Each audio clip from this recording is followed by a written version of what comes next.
Le bel esprit. Oh oui.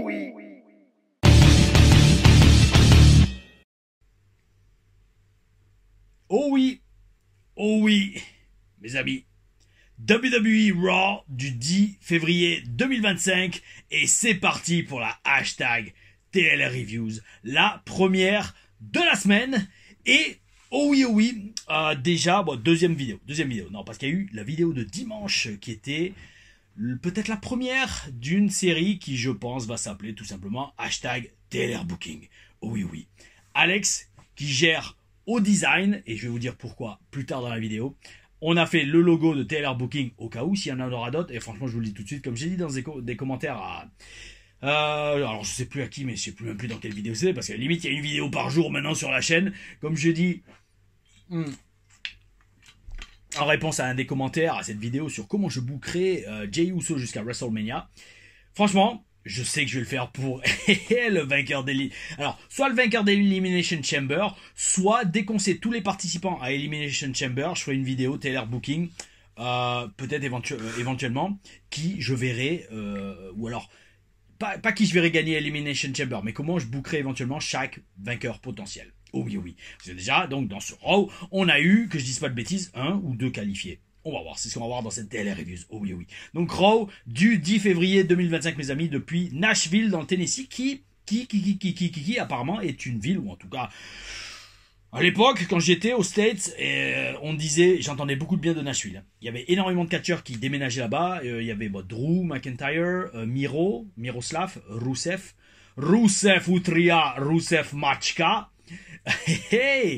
D'ailleurs, alors Rusev, que j'ai managé à NXT, pour ceux qui savent pas, NXT, enfin il y a une nouvelle chaîne YouTube de la WWE qui s'appelle tout simplement NXT, ou WWE NXT. Et ils remettent tous les épisodes d'NXT depuis 2013, depuis que c'était devenu la marque noir et or, black and gold.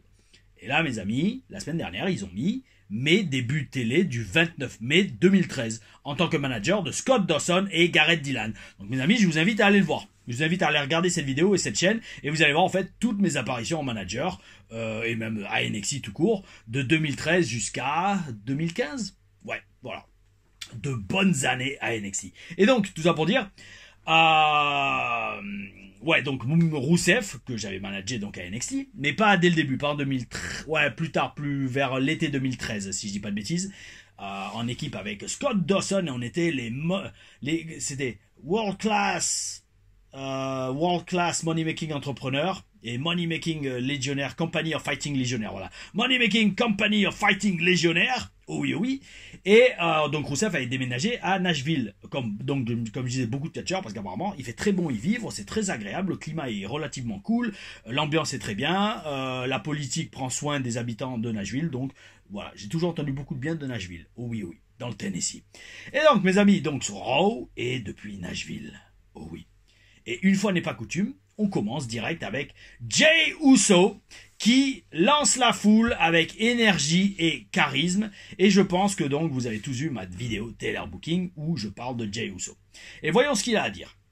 Eh ben, déjà, l'énergie qu'il dégage et qu'encore une fois, son entrée est un des moments favoris de la foule lors de WWE Raw. Oh oui, avec le beau logo.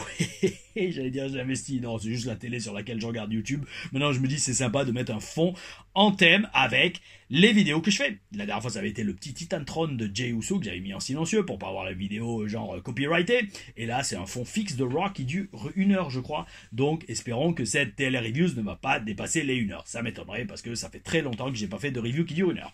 Mais sait-on jamais mes amis, qui vivra verra. Oh oui. Et qui vivra verra, donc qui a vécu voulait voir Jey Uso prendre la parole. Eh ben non, parce que Gunther l'attaque direct. Et d'ailleurs, j'ai presque envie de dire, c'est incroyable que Gunther l'attaque comme ça dans le dos sans prévenir. Ça ne lui ressemble pas, ça ne va pas avec sa gimmick de catcheur plein d'honneur d'attaquer quelqu'un par derrière comme ça. Deux powerbombs et Jey Uso est au sol. Mais il peut toujours parler et il choisit officiellement Gunther pour WrestleMania. Voilà mes amis, c'est simple, c'est rapide, mais est-ce que c'est efficace ?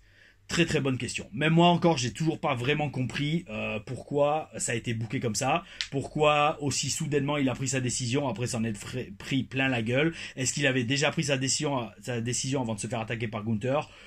Ouais. Et pareil, je veux dire, alors, vous savez, moi mon esprit marche toujours dans toutes les directions. Je me dis, est-ce que c'est parce que l'entrée de Jey Uso durait trop longtemps qu'ils ont envoyé direct Gunther pour l'attaquer direct par derrière? Est-ce qu'ils avaient prévu de faire un échange verbal, mais vu que la foule adorait tellement son entrée, ça m'étonnerait quand même, parce que là on est en train de quand même parler de l'un des main events de WrestleMania, donc je pense que ils auraient peut-être pas pris le risque d'avoir une entrée qui dure trop longtemps pour abréger aussi rapidement un segment et donner aussi au final peu de sens à l'évolution de cette storyline, parce que je vous redis, hein, ça ressemble pas à Gunther, ça ressemble pas à son personnage d'attaquer Jey Uso comme ça, et Jey Uso dit, je fais peut-être une bêtise, mais je te choisis toi pour WrestleMania. Ok, d'accord. Aussi rapidement, aussi soudainement. Bon, enfin bref. Comme je dis, un peu soudain comme décision, mais au moins, ça donne la direction pour WrestleMania. Et peut-être que la semaine prochaine, Jey Uso va arriver et qu'il va reconnaître qu'il n'est pas prêt pour Gunther et qu'il va partir s'entraîner avec un savant maître du ring pour travailler son côté technique. Alors apparemment, vous avez tous dit, ça a été la storyline qu'ils ont fait l'année dernière avec Sami Zayn, ou il y a 2 ans, je sais plus, avec Sami Zayn et Chad Gable pour que Sami Zayn arrive à prendre le titre intercontinental à Gunther. Alors, je vous dis, je suivais pas le produit régulièrement, donc je n'étais pas au courant. Mais, ouais, donc je les vois pas refaire le même truc avec Jey Uso. Mais qui sait, peut-être, on verra mes amis, on verra qui verra, parce que là il nous reste 2 mois avant WrestleMania, même un peu plus que 2 mois, hein, 1 mois et presque 10 jours. Donc tout ça pour dire, les amis, vous avez 2 mois pour construire Jey Uso, et surtout la feud avec Gunther, surtout que maintenant là on sait que ça va être Jey Uso contre Gunther à WrestleMania. Donc, eh ben bonne chance mes amis, bonne chance mes amis scripteurs WWE pour, d'ailleurs en plus quand je dis amis c'est vraiment vrai, hein, je veux dire, il y en a un que quand j'avais vu à Backlash, il bossait à NXT à l'époque quand j'étais. Et il y a Ryan Ward que j'ai vu récemment aussi backstage. Ouais, la plupart ils étaient des gars d'NXT. Oh oui, oui. Donc mes amis, bonne chance. Bonne chance pour faire une storyline qui va maintenir les gens en haleine et qui va donner à tout le monde envie de voir ce match. Jey Uso contre Gunther. D'ailleurs, pour répondre à une question, alors je sais pas si je l'ai pris en question à répondre en commentaire, mais autant le dire tout de suite. Il y en a qui m'ont dit, ouais, mais si Gunther perd contre Jey Uso, ça va détruire son règne, ça va détruire sa gimmick. Non. Parce qu'il pourra toujours rebondir derrière. La magie d'un heel, sauf si c'est un heel monstre, genre Kane ou Rusev.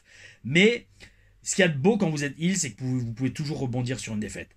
En blâmant le public, en blâmant l'arbitre, en blâmant le manque de préparation, en blâmant de la triche, en blâmant tout le monde. En reprochant ce que vous voulez. Ça qui est bien quand vous êtes heel. Vous avez aucune fierté, aucune règle, aucune sans foi ni loi. Donc vous pouvez toujours rebondir. Et j'ai presque envie de dire, si Gunther drop le titre à Jey, ça sera une excellente chose pour lui parce qu'il pourra rebondir derrière et aller peut-être littéralement chercher le titre WWE. Peut-être si Cena le gagne à WrestleMania contre Cody Rhodes. On verra mes amis, on n'est pas encore, et je suis pas encore dans une hashtag TLR Bookings. TLR Booking, ça viendra quand on saura les participants finaux à Elimination Chamber, ce qu'on est parti pour voir pour ce Raw. Mais avant ça, mes amis, on a un match en équipe féminin entre Liv Morgan et Raquel Rodriguez, et Dakota Kai, et en équipe d'un match control avec Io Sky. Oh oui, oui. Franchement, ce match, ça a été ce qu'on appelle, alors dans le business ou dans le jargon, un tag team match 101. Aucun loupé. Structure basique mais parfaitement exécutée. Bon boulot des heels, très bon boulot des babyface, de superbes faux finish et une victoire des babyface dans un match excellent de presque 15 minutes. Respect mesdames, respect. Les femmes n'ont vraiment rien à envier aux hommes à la WWE niveau talent actuellement. Ça, c'est clair et net. Et d'ailleurs, ce match, bel esprit, parce que c'est... On dit souvent qu'NXT a la meilleure division féminine du monde, littéralement. Là, franchement, ce match, il envoyait du pâté. Hein. Donc, bravo, mesdames, vous avez géré de ouf, un bon match pour lancer. Et d'ailleurs, on a suivi avec un deuxième match féminin, mes amis, un Elimination Chamber Qualifier entre Bayley, la prêtresse des serpillères, contre la grande prêtresse, la haute prêtresse du clan des serpillères, contre Lyra Valkyria.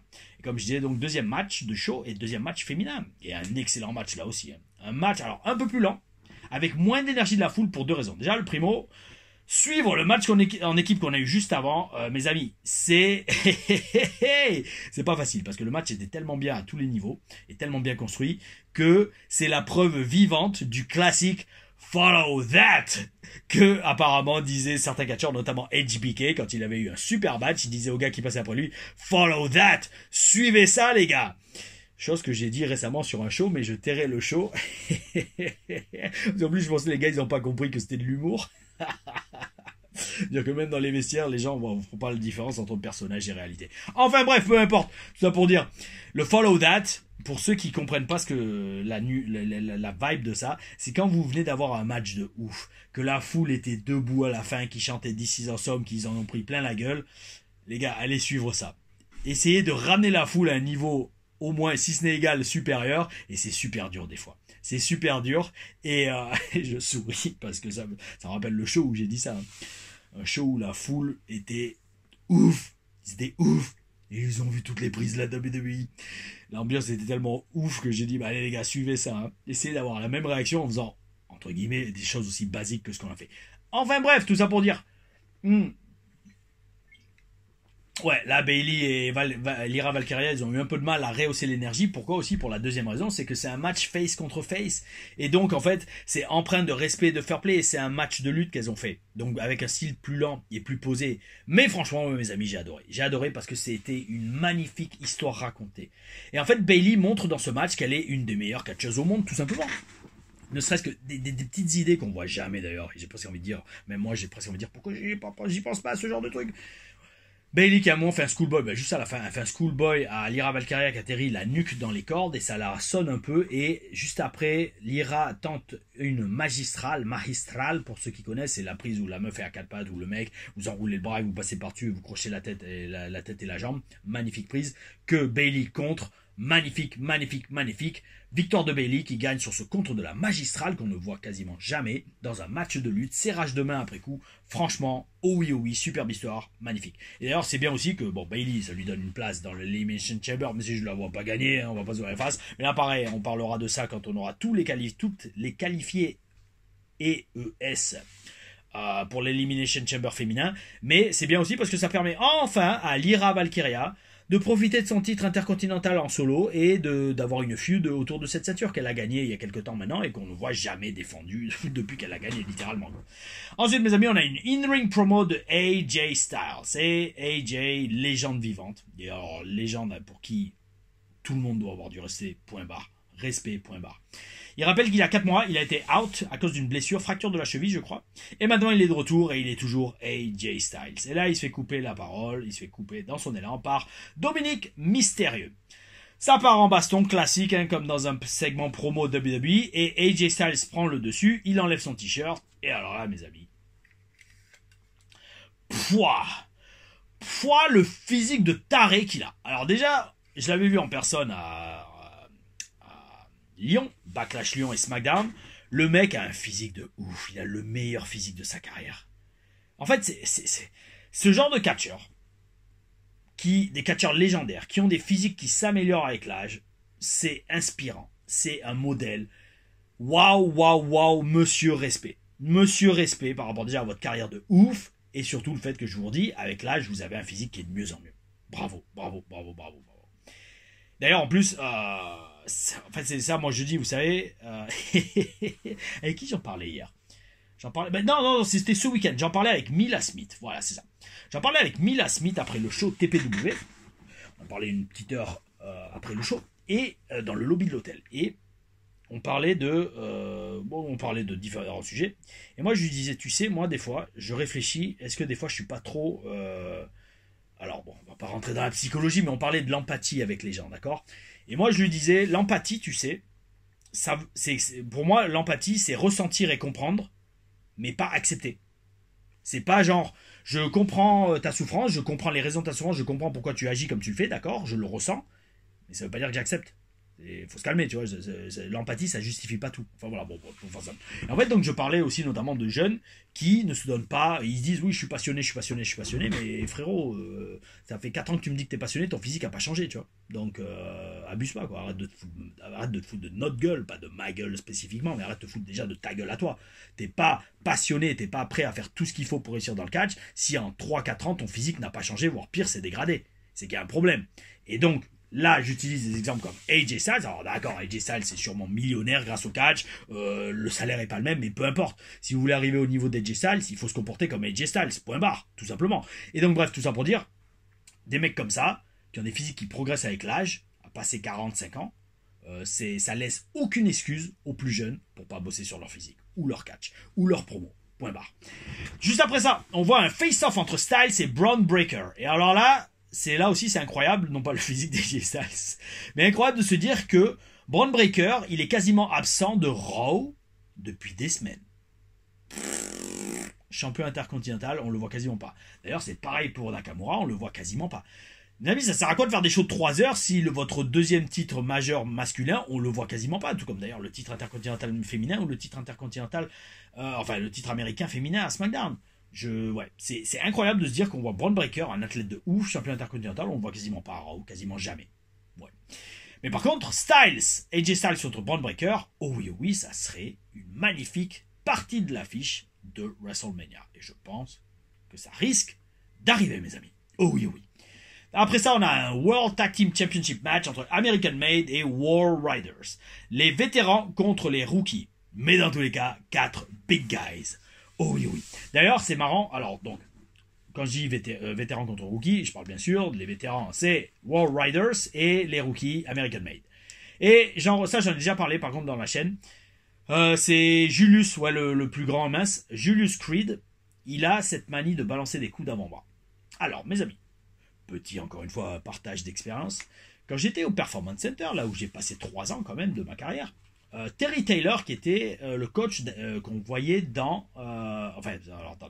le coach qui s'occupait des mecs prêts pour la télé. Pourquoi? Parce que, j'ai envie de dire, Triple H lui avait donné ce rôle, parce qu'il avait entraîné Triple H au Power Plant WCW, pour ceux qui connaissent un peu l'histoire du catch, mes amis.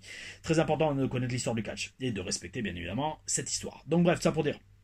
Terry Taylor, qui était le main coach des TV guys, des mecs de la télé, quand j'y étais, des fois j'allais faire des entraînements additionnels avec lui, et il nous disait que si vous voulez être un top guy à la WWE, un main eventer, il faut bosser sur vos coups de poing. Il faut vraiment avoir de bons coups de poing. Et donc, quand je vois Julius qui, quand la sauce augmente, il donne des coups d'avant-bras, parce que c'est plus simple de donner un coup d'avant-bras qu'un bon coup de poing, soit dit en passant. Pour ceux qui s'entraînent au catch ou ceux qui sont intéressés pour apprendre le catch un jour, ou même ceux qui veulent avoir l'opinion d'une personne qui en fait depuis 20 ans.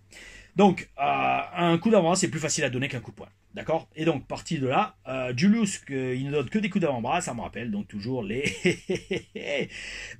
années les plus jeunes de ma carrière, où en effet, mes coups de poing étaient très bof également. Et donc, pour me protéger et protéger mon catch, je faisais que des coups d'avant-bras. Faites attention à ces petits détails, mes amis. Quand vous voyez quelqu'un qui lance de bons coups de poing dans un match de catch, vous pouvez vous dire, ok, lui, il a bossé, parce que c'est beaucoup plus dur de travailler sur ses coups de poing en catch que sur ses coups d'avant-bras. C'est pour ça que maintenant, dans mes stages, la plupart du temps, il y a toujours une grosse partie. On bosse les coups de poing, les gars, je m'en bats les steaks, allez, on fait des coups de poing. Parce que très peu de gens en France ont des bons coups de poing. Oh oui. D'ailleurs, c'était un conseil que j'avais donné à Senza dès le début, la première fois que j'avais catché avec lui à la TPW en 2017, si je dis pas de bêtises. On a eu un super match d'ailleurs, dont l'issue de ce match, j'en avais parlé, avait été repris par Chad Gable contre Rey Mysterio. À la fin du match, je lui avais bougé son masque, et il avait donc plus les yeux en face des trous, et hop, j'en avais profité pour gagner. Oh oui. Et donc, par contre, je lui avais dit, mec, bosse tes coups. Bosse tes coups, parce que en fait, t'as tout, t'as la voltige, t'as un bon timing dans le ring, t'as des bons positionnements, mais maintenant il faut que quand t'attaques ton adversaire, on sente qu'il y a de la violence derrière. Et ça, c'est Matardi qui m'avait donné ce conseil. Matardi, alors parfait, ça me fait des connexions dans tout. Matardi qui m'avait donné ses conseils à Impact. Même pas ses conseils à Impact, c'est des conseils que lui avait donné Michael Ace à la WWF quand il avait commencé fin des années 90. Et donc bref, ça pour dire pourquoi je mentionne Matardi. Oh oui, les Taylor Stories, avec mes analyses des plus grands segments télé à Impact, arrivent, oh oui, avec la première, ce vendredi 14 février à 14h02. Le 14h02 à 14h02, vous aurez Taylor Stories. Je vais vous la montrer tout de suite, je voulais la garder. Mais vous allez avoir Taylor Stories, mais tryhard à Impact. Alex Castillo, Horizon Wrestling, mec, tu gères, tu le sais, j'arrête pas de te le dire. Il a fait une superbe miniature. Bon, on bosse ensemble, on bosse en tandem, hein, mais on part d'un truc et voilà. En exclusivité dans cette Taylor Review de Raw, la miniature de la prochaine Taylor Stories. Oh oui. Alors, est-ce que vous la voyez bien? Je pense que oui. Oh oui, Impact Tryhard, Basil Baraga Barondax, Taylor Stories. Et ça sera l'analyse vidéo de mes Tryhard à Impact, qui était un match un segment de 18 minutes lors d'un pay-per-view One Night Only. Ça sera ce vendredi Oh oui, oh oui, sur la chaîne Tom Larfa, vous allez adorer cette vidéo. Vous allez adorer cette vidéo. Oui, vous allez adorer les TLR Stories là qui arrivent en groupe. Alors, par contre, j'y réfléchis. Je sais pas si je vais faire tous mes segments d'impact, il y en a une petite dizaine, d'affilée. Peut-être je vais en faire 3-4, et après on va faire une pause, je vais refaire une TLR Stories, genre, je sais pas, comment développer un personnage dans le catch, ou à la WWE, ou une journée type, ou une semaine type au Performance Center, je sais pas. On va voir, peut-être pour faire un break, ou alors je fais toutes les TLR Stories Impact d'affilée. De toute façon, je me fierai sur votre feedback, sur votre retour, de comment vous les appréciez, et si vous voulez toutes les voir d'un coup, ou si on fait des pauses et qu'on revienne à des TLR Stories un peu plus, entre guillemets, documentaires, plutôt que des analyses vidéo de segments, à l'image des TLRM, dont celle d'hier, oh oui, publiée à 17h30, a eu d'excellents retours, là aussi également, on y reviendra un peu plus tard. Bref, ça pour vous dire, Julius frérot, bosse sur tes coups de poing, comme je le fais dans mes stages, et comme moi j'ai bossé sur mes coups de poing, là, ces derniers mois, j'ai bossé sur mes coups de poing, d'ailleurs, si vous regardez maintenant mes matchs, il y a énormément de coups de poing dedans. Pourquoi? Parce que une fois que vous avez la technique et vous aimez ça, boum, vous balancez les coups de poing. Oh oui. Les amis, j'adore le catch. Bref, en attendant, malgré que Julius ne donne pas de coups de poing et donne que des coups d'avant-bras, donc ça montre qu'il est un peu green, ça n'enlève rien au côté athlétique de ouf de lui et son frère. Hein. Franchement, bel esprit. C'est pareil pour les War Riders, notamment Ivar. En fait, ça aussi, pour ceux, on parlait de stage de catch, pour ceux qui sont venus faire des entraînements de catch et qui ont fait des stages de catch, vous vous rendez compte à quel point c'est dur de faire du catch. Et alors, de voir un mec avec le gabarit d'Ivar et faire ce qu'il fait, c'est littéralement incroyable. Le mec fait des roues. Le mec fait des handspring rebonds dans les cordes. Vous savez, bon, sans être méchant, j'ai des fois des jeunes de 20 ans qui viennent faire des stages et ils sont un poids normal, je sais pas, 65-70 kilos. Rien d'exceptionnel, ils arrivent même pas à faire une roue. Ivar qui doit faire facilement 130-140 kilos, le mec, il fait des roues dans le ring. Alors attendez, je vais juste vérifier son poids. Ivar WWE, on va voir. Son poids. American, Todd James Smith est un professional wrestler. Il a mon âge, 40 ans. 3 mars 84. Oh oui, il est né 2 mois avant moi. Il l'annonce à 350 livres, 159 kilos. Bon, je pense qu'il y a un peu d'abus, mais par contre, il doit faire facilement 130-140 kilos, ça c'est sûr et certain. Facilement. 120 kilos, ça me semble trop léger. J'ai vu des gars de 120 kilos, ils n'étaient pas aussi épais. Bref, et il annonce à 1m88. Ouais, non, j'avais rencontré Ivar en Angleterre, à la What Culture Pro Wrestling. Ouais, c'est ça. Ouais, non, il doit faire facile 130-140 kilos. Donc le mec à 130-140 kilos, il peut faire des roues, il peut faire des handspring back elbow. Respect total, monsieur. Et j'espère, là aussi, encore une fois, la chaîne, à force de regarder et de comprendre comment j'analyse les shows, que plus vous voyez un mec balèze qui est athlétique, plus on le respecte. Oh oui. D'ailleurs, en parlant de respect, super fan match avec une disqualification des Creed Brothers qui utilisent les ceintures pour attaquer les Raw Riders. Et bel esprit parce que c'est un genre de finish qu'on voit très rarement à la WWE et qui laisse présager, mes amis, un petit retour de manchette de la part de Chad Gable qui apprendra, je pense, que ses protégés ont été disqualifiés, qu'ils ont essayé de tricher pour gagner.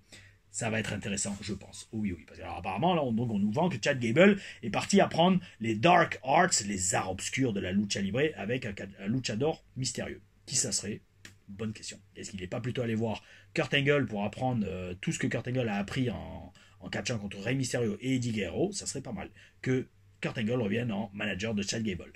Nous verrons, mes amis, nous verrons. Et en attendant, mes amis, on se rapproche de la fin du show déjà. Oui, déjà. Que je dise pas le bêtise, oui, déjà. Avec une promo dans le ring de CM Punk. Mais alors avant ça, et c'est ça que je disais, on a une promo sur LFG. Non pas Let's Fucking Go, mais Legends and Future Greats. Mes amis, ça, je pense que vous avez tous vu la vidéo donc de Bubba Ray Dudley, qui voulait pas serrer la main des mecs et des meufs au Performance Center, et ça partait en live lors d'un segment promo avec certains jeunes catcheurs. Alors là, mes amis, ce genre de show, là je parle du cœur, ça m'a rappelé ce que j'ai vécu pendant 4 ans au Performance Center. Quotidiennement.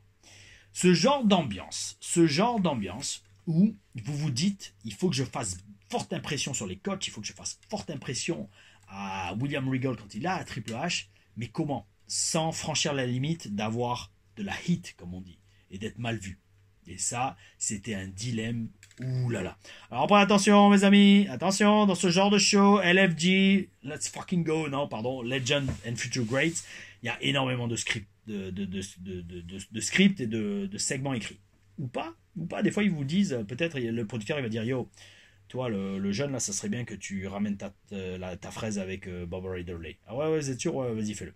Et après, soit ils disent rien à Bob Ray Dudley, soit ils prévoient rien. Ils disent juste, allez, ça serait bien qu'il y ait une prise de tête. Et toi, hausse le ton et tiens tête à Bob Ray Dudley. Voilà, et ça part comme ça. Et après, c'est de l'impro, pour que ce soit plus réel. Voilà. Donc, bon, enfin, moi, je sais que c'était comme ça sur World of Hurt, en tout cas. il y a 15 ans. Waouh. Donc, bref, allez, on reprend la. En fait, voilà, ça, c'est un show, je vais peut-être le regarder. Franchement, je vous le dis, j'allais dire, je vais peut-être le regarder. Peut-être pas, parce que ça va le replonger mentalement dans comment j'étais au Performance Center. J'ai tellement d'anecdotes. Faudrait que je vois si je fais. Ouais, dans la Taylor Stories, quand je parlerai de ma vie au Performance Center, peut-être, ou mon expérience au Performance Center. Parce que, par exemple, je sais plus si c'est dans Taylor Stories, dans Taylor Review que j'ai parlé de ça, que j'avais été. Bon, enfin, moi, je suis arrivé à Tampa, comme vous l'avez vu, en 2012. Performance Center, il a ouvert en juillet 2013. Donc, j'étais là pour la grande cérémonie, la conférence de presse d'ouverture du Performance Center. Et en plus, j'étais derrière avec un bandana noir derrière Triple H qui parlait, Stephanie McMahon et compagnie, quoi. Et ouais, et c'était pour me démarquer, justement. Alors, j'avais pas vraiment eu de la hit à avoir mis mon bandana noir, mais quand même, il y avait Bill DeMott qui était venu me poser la question, Franchi, pourquoi tu portes ton bandana noir? Et moi, je lui avais dit quoi? Je lui avais dit, ouais, c'était pour stand out, monsieur, coach. Et il avait haussé les épaules, haussé les sourcils, regardé en l'air, et il était parti. Ouais, désolé, guys, hein, on essaie de se démarquer comme on peut quand on fait que tout, même pas 1m80, quoi. Bon, allez, mes amis, donc, bref, CM Punk commence et il dit Is it great to be alive on Monday night in Nashville, Tennessee? Mouais. Toujours dur de trouver une catchphrase quand on n'a pas vraiment de gimmick. Parce que CM Punk, il n'a pas vraiment de gimmick. CM Punk, son personnage, c'est quoi? C'est le mec qui drop des pipe bombs. Et ben, justement, amigo, moi, alors, bon, attention, je vais pas apprendre à CM Punk à faire son métier. Mais partageons, mes amis. Je trouve que c'est bof comme façon de commencer une promo. Is it great to be alive on Monday night in Nashville, Tennessee? C'est bateau, c'est babyface, c'est pas CM Punk. Ouh. Moi, à sa place, franchement, avec sa gimmick et sa vibe, je ferais un truc du genre Nashville, Tennessee, it's pipe bomb time! Parce que la pipe bomb, c'est ce qui fait l'image de marque de CM Punk. Et grosso modo, chaque fois qu'il va prendre le micro, il va y avoir des pipe bombs ce soir. Oh oui, c'est ma marque de fabrique, donc fais ça, frérot. Annonce la donne. Alors, c'est vrai que commencer direct par Nashville, Tennessee. It's pipe bomb time, ou un truc comme ça. Il peut pas reprendre It's clobbering time, parce que c'est une marque déposée par Marvel, je crois. Vu que c'est ce que disait la chose dans les 4 Fantastiques. D'ailleurs, bel esprit, j'ai bien aimé la bande-annonce des derniers 4 Fantastiques. Dites-moi ce que vous en pensez dans les commentaires. Et donc, alors oui, commencer par Nashville, Tennessee, ça fait un peu Roman Reigns. Mais bon, franchement, s'il y en a bien un dans la WWE qui peut tenir tête à Roman Reigns aussi bien niveau prestance que carrière, c'est CM Punk. Donc voilà, je vois pas trop que ça poserait problème. Nashville, Tennessee, it's pipe bomb time. C'est vrai que c'est dur à dire, mais c'est pas grave. Je pense que c'est toujours mieux que Is it great to be alive on Monday night in Nashville, Tennessee? Ouais. Et bref, il annonce que WrestleMania lui appartient cette année et Paul Logan arrive. Paul Logan, alors... Les amis, je suis totalement transparent. J'avais marqué au début, et je l'ai effacé, même dans mes notes, j'avais marqué Paul Logan, un grand businessman avec pas mal de talent dans le ring. Et j'ai vite effacé pas mal de talent dans le ring pour le début du match qui suit, le match qualification, oula, je mets la shoot dans le trépied, un match de qualification pour Elimination Chamber entre Logan Paul et Rey Mysterio. Et là, donc, j'ai effacé. Pourquoi? Parce que ce début de match a été une petite douche froide pour Logan Paul. En début de match, avec 2 spots loupés qui, je pense, ne sont pas passés inaperçus et qui vont terminer dans Botchamania. Parce que Logan Paul est bien détesté sur les réseaux. Croyez-moi, je parle en connaissance de cause. Et donc, bref, ça pour dire... ouais, je rigole pas pour ça, mais en fait, voir ça, je vous dis, c'est une douche froide pour lui. Parce que le connaissant quand même, enfin le connaissant, je ne connais pas personnellement, mais voyant la passion et le perfectionnisme qu'il montre dans tout, dans ses podcasts, dans son business, dans tout ce qu'il fait, notamment sa carrière de WWE, je pense que le mec, il a dû être dégoûté backstage. Mais c'est là qu'on retrouve encore une fois, une énième fois, la preuve que rien ne remplace l'expérience, les amis. Absolument rien.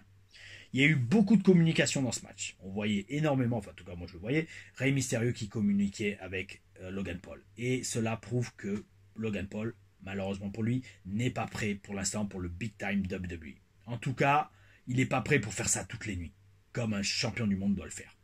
C'est une chose, en fait, vous comprenez la chose. Un mec comme Logan Paul, je suis quasiment sûr que, de toute façon, il le dit lui-même, notamment il avait montré pour la grosse prise qu'il avait sortie à WrestleMania ou SummerSlam contre LA Knight. Je crois que c'était SummerSlam. Ouais, pas WrestleMania. Bon, enfin bref, son springboard, moonsault, il avait fait à l'extérieur du ring. Le truc, il avait dit lui-même, il avait répété pendant des mois et des mois. Il s'était fait installer un ring WWE chez lui pour le répéter. Le truc, c'est que c'est une chose de répéter un match pendant des mois. Comme certains le faisaient à NXT quand j'y étais. Mais c'en est une autre. Alors, attends, 3 choses. C'est une chose de répéter ces matchs pendant des mois. Ça, d'accord. C'en est une autre de briller par des springboards et des moonsault fall-away slam, comme Logan Paul. Mais c'en est une autre, mes amis, de pouvoir improviser des prises de lutte et des prises de catch dans un ring en direct devant des centaines, voire des milliers de personnes qui sont dans la salle. Ça demande des années et des années d'entraînement et des dizaines, voire des centaines de matchs devant des foules différentes tous les soirs ou en tout cas plusieurs fois par semaine. Et c'est pour ça que je fais les TLRM. C'est pour vous montrer que, j'allais dire, on n'en arrive pas au niveau où j'en suis et au niveau pas juste in ring, je parle du niveau, entre guillemets, de carrière et de reconnaissance, entre guillemets, professionnelle que vous avez de la part de vos pairs et de la part des promoteurs à travers toute l'Europe, voire la planète.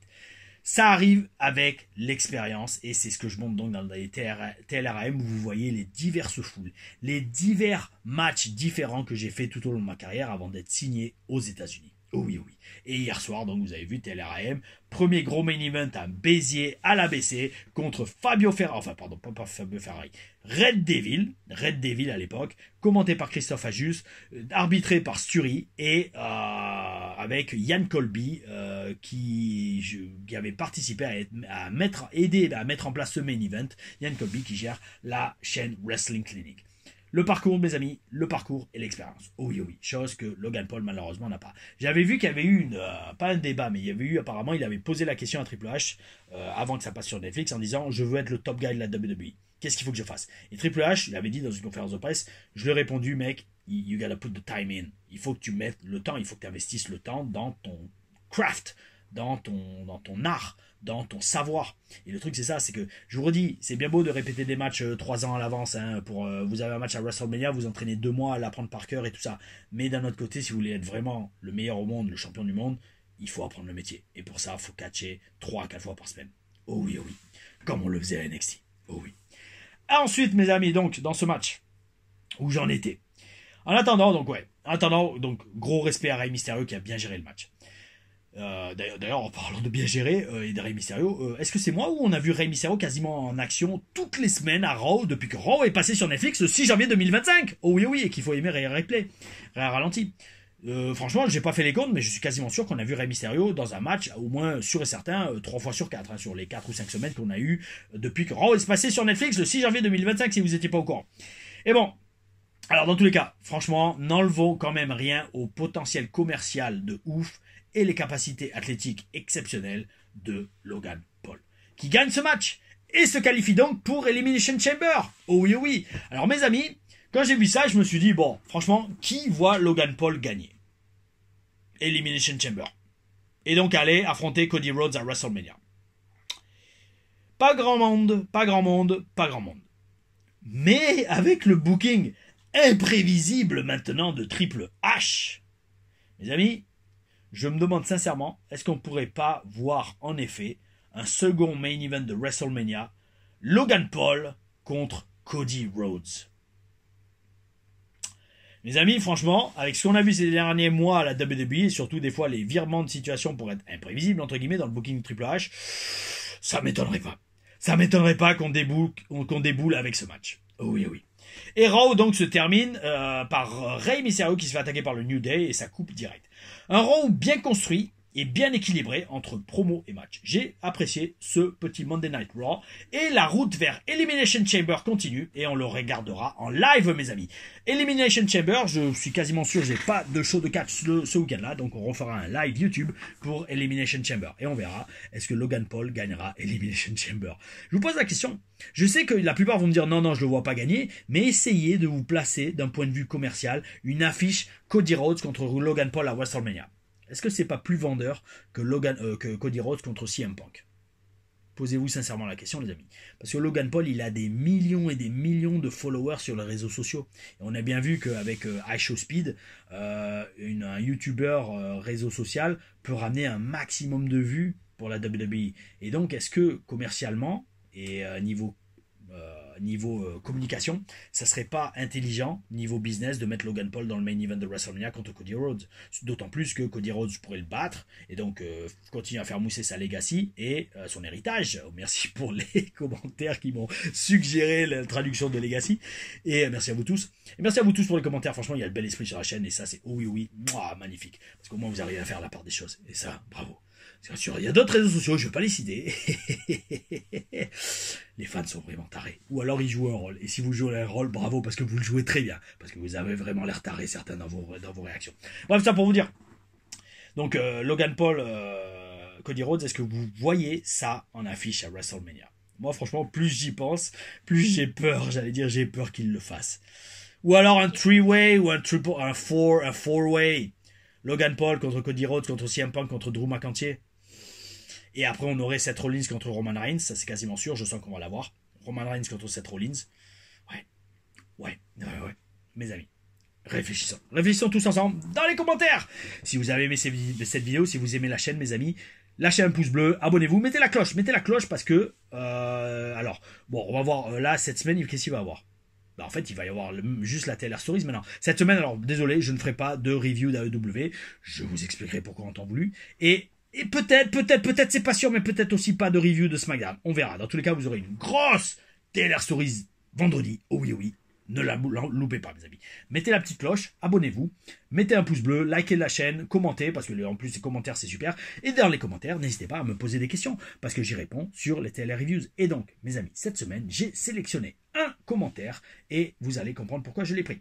Un commentaire de Jeu Gamer avec un petit cœur. Oh oui, qui me pose souvent de bonnes questions, lui aussi. Je pense à lui, je pense que tu es un homme. Dis-le-moi si je me trompe. Alors, salut Tom, j'ai 3 questions pour toi. Es-tu toujours en contact avec Scott Dawson? Si oui, penses-tu que si tu lui demandes de faire des essais chez AEW, il accepterait, sachant que FTR sont de plus en plus influents chez AEW? Alors, est-ce que je suis toujours en contact avec Scott? Oui, c'est rare, mais on s'échange toujours un petit message sur WhatsApp ou quoi, quand j'ai des questions, ou alors quand j'essaye de le faire booker en Europe, par exemple, ou qu'il cherche, lui, des bookings. Voilà. Est-ce que tu penses que si tu lui demandes de faire des essais chez AEW, il accepterait de m'aider, sachant que FTR sont de plus en plus influents? Alors, en toute franchise, je pense que oui, mais je raisonne pas comme ça. Moi, je raisonne pas en me disant, ouais, j'espère que mon pote va me pistonner. Alors oui, pistonner pour avoir des essais, d'accord, cool, mais il faut avoir le niveau. Il faut s'entraîner de ouf. Si je devais faire des essais à AEW, mais ça serait le jour et la nuit avec ce que je suis actuellement. Oh oui. Donc bref, ça pour dire, et pourquoi aussi j'ai pris ce commentaire? Parce que, donc en parlant d'essais, il faut avoir le niveau pour avoir des essais avec une grosse compagnie et se faire signer. Et vous verrez, mes amis, le niveau que j'avais pour faire mes essais, mes tryouts à Impact Wrestling en mars 2016, que vous verrez ce vendredi en direct, commenté en vidéo sur la chaîne Tom Larufa. Et je vous remonte cette magnifique miniature, oh oui, de mes tryouts à Impact Wrestling. Oh oui, en équipe, avec Marcus Louis, Baron Dax, Basile Baraka. Un match en équipe de 10 minutes avec 8 minutes de promo. Tout ça analysé en vidéo ce vendredi sur la chaîne Tom Larufa. Dernière question, amigo, de Jeu Gamer, qui m'en pose 3 en une, mais ça va, c'est des questions courtes. Je me rappelle d'une vieille vidéo de Beast où tu mangeais plein de hamburgers du McDo. J'aimerais savoir si tu referas un jour une vidéo de ce genre. Alors, amigo, je vais te parler franchement. Est-ce que je vais refaire une vidéo avec des hamburgers? Non, parce que je suis maintenant végétarien, je ne mange plus de viande. Par contre, avec des burgers veggie, pourquoi pas? Ou alors, carrément, alors là, franchement, vous savez, commencer un nouveau régime, mes amis. Un nouveau régime avec un coach de muscu. Et c'est assez hardcore. Oh oui, mais quand on veut, on peut. Il faut être motivé dans la vie. Comme je dis, pas d'excuses. Pas d'excuses, peu importe l'âge, il faut avoir un physique de ouf. Je vais avoir un physique comme AJ Styles. Oh oui. Bon, bref, ça pour dire. Une fois par semaine, il y a un cheat day. Est-ce que je vais faire le gros porc à manger? Alors, mon cheat day préféré, c'est quoi? En ce moment, c'est n'importe quoi, mais je vous le dis, mais c'est Otakos, falafel, un bowl. Il y a tellement de sauce. Ouh, qu'est-ce que c'est bon! Mais c'est vraiment écœurant. Oh oui, parce que je rajoute aussi du fromage protéiné ou alors des œufs dedans pour avoir mes protéines. Est-ce que je vais prendre genre 5 bols au tacos et les manger quitte à gerber en vidéo? Non, quand même pas, je vais pas gerber, mais ça va être dégueulasse. Ou alors pizza, ou alors qu'est-ce qu'il y a d'autre? Les burgers J'aime bien les Whopper Veggie de Burger King. Oh oui, oui. À voir. Est-ce que vous voulez voir ce genre de vidéo sur la chaîne, et quitte à ce que j'en refasse ça avec Beast, mais je pense pas qu'il ait le temps de faire ce genre de vidéo, Beast. Dites-le moi. Oh oui, oui. Et si un jour je me motive, on le fera rien que pour rigoler, ou alors on le fera en live. Oh oui, bel esprit mes amis. Allez, passez une bonne après-midi. Pas de review à AEW cette semaine, on reprendra la semaine prochaine. À TLR Stories, vendredi 14h02, oh oui, et peut-être éventuellement review de SmackDown, c'est pas encore sûr, ou alors si elle est là, ça sera peut-être dimanche. On verra mes amis. En attendant mes amis, gardez le bel esprit, gardez la foi, gardez le moral, gardez, oh oui, les vibrations très élevées. C'était Tom Larufa pour la TLR Reviews de Monday Night Raw. Oh oui, ah